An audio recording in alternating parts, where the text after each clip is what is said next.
Oh, one of the stories I used to tell was that Pretty Boy Floyd robbed banks over in Oklahoma, and he would come over into Arkansas, the Arkansas River there at Fort Smith, where there's a big sail barn, and would have some guys rent a truck with horses and bridles and saddles on them, and he'd rob banks over in Oklahoma, bring the money across. When you went across the river there, you went into Oklahoma, into Arkansas, and they would have guys over there that had those trucks with horses and bridles and stuff on, and the guys that done the bank robbing would go and get in those trucks, and they rode down Interstate 40. And if you remember, there's an Interstate 40 that used to go through Arkansas all the way from California all the way through. Yeah. Anyway, it went through there, and they rode down from Fort Smith to Lamar, Arkansas, where Katie was born and raised at, and they was embankment right there where, truthfully speaking, it was right where John Zachary, Bill Zachary's father, bought a lot and moved down there, and Katie got acquainted with Irene, and that's how come to meet me and all that kind of stuff. But anyway, they would ride down there, and they would back up to that bank, and the outlaws, they were not exactly Pretty Boy Floyd, but maybe some of his gang. Yeah. Sometimes it was him, and they would get off on those horses, and they'd ride through Hickeytown, through what they call the German settlement, and back into the Ozarks, headed toward Branson, not up into Branson, but headed up that way. Mm-hmm. And they would go up in that area, and they would stay for a couple of weeks and give the bootleggers money and everything like that. And then they had on the way back. Now, the story that we had a horse that was part of the gang that I probably have told you a dozen times, but we don't have it on tape. Anyway, there was a horse, big blaze face, three striped legs, white legs, and a bay. It was a beautiful animal that on the and I remember this exactly. I was 12 years old.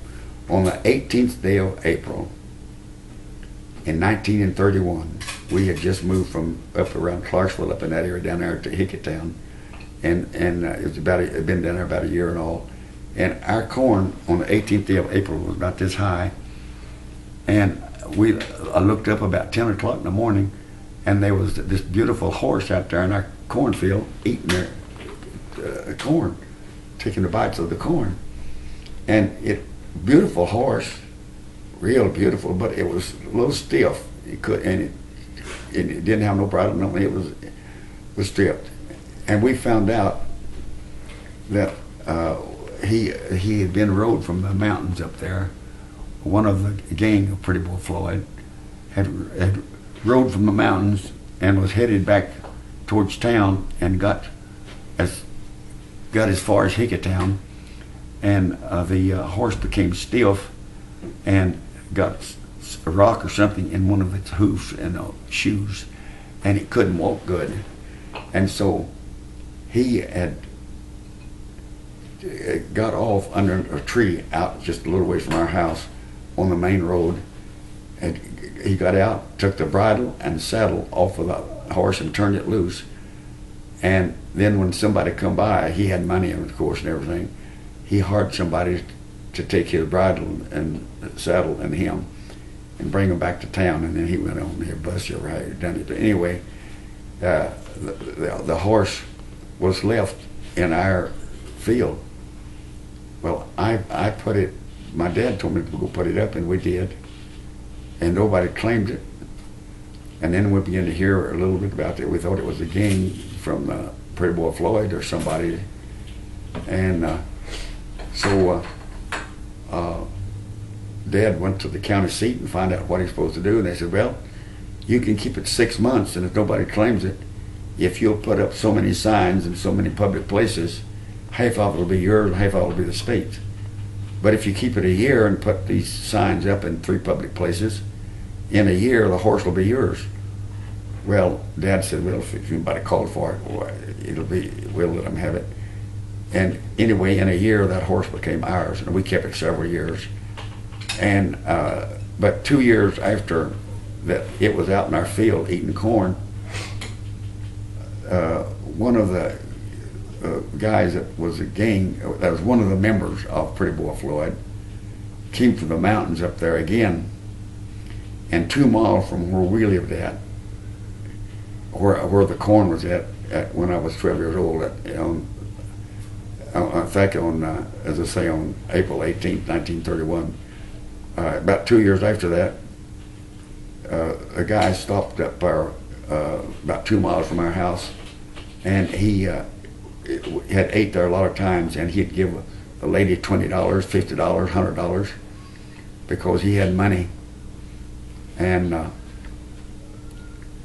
to get a good home-cooked meal and maybe some sandwiches to take with him and all. He, oh, you're going to fix us the dessert, huh? That would be wonderful. But go ahead and finish that story, and then we can... Well, anyway,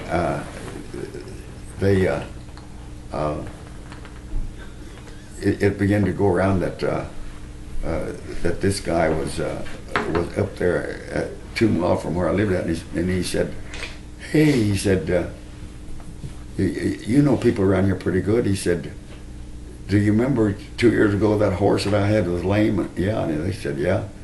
He said, "I turned him loose," and said, "Who's got him?" Said, "Do anybody know him?" They said, "Oh yeah." I said, "That preacher Greener," they called him. He was a Baptist preacher, but back in those days, I went to Methodist, Sunday school, Presbyterian, and Baptist because it's according to whatever community I was in, what I went to, and anyway, they said he still got the horse down there, and he said, "Tell him to make good use of it, that I don't want the horse."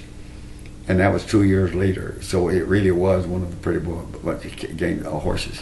That is too funny. It was actually was one of his, on that. But